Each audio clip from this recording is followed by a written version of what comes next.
I got started in the equine industry as a young child. I was one of those horse crazy kids from, I think, the time I was born.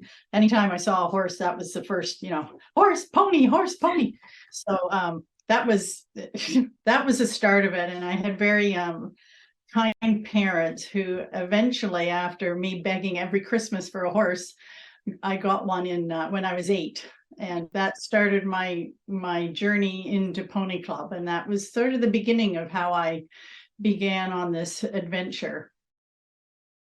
I had kept on with horses all through this time and had competed, and then had sort of gone into semi-retirement when I had children. And then my younger daughter was, of course, horse crazy as I had been. And eventually I had a horse, but eventually we bought her pony. And I knew at that time that with her interest the way it was, that I really needed to make sure I was up to date on anything I was telling her.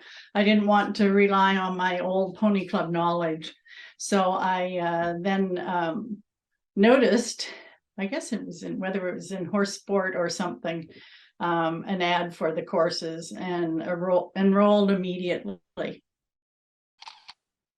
I think the course that sort of stood out for me and the assignments was really the equine behavior course. And it's funny that that's the one I'm now teaching. So that was the one that sparked my interest the most. Just the number of the different assignments, looking at how we look after domestically our animals, and comparing it to the way they really evolved to be to take care of themselves. Comparing the two really opened up my eyes to the whole taking care of these horses the way they really should be taken care of. Or are we taking care of them just the way we want to take care of them because it's convenient for us? So that was probably the most eye-opening part of the courses that I found. I remember just in the very first course, there was a topic on bedding, and what's the best bedding to use. One's dustier, one's more absorbent, one's all those sorts of things. And because Equine Guelph had the research behind them, it was more than just somebody saying, oh, I use this because it's really good.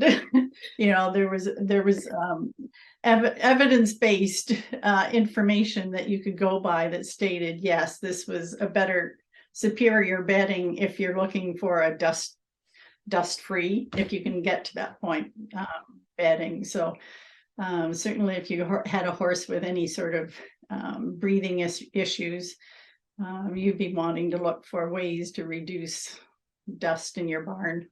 So that lots of things like that, but just practical everyday things you could do that weren't really going to cost any more money, but just little things that you could do that would improve your horse's health and welfare. Anyone who's looking to take a course, I'd say just do it.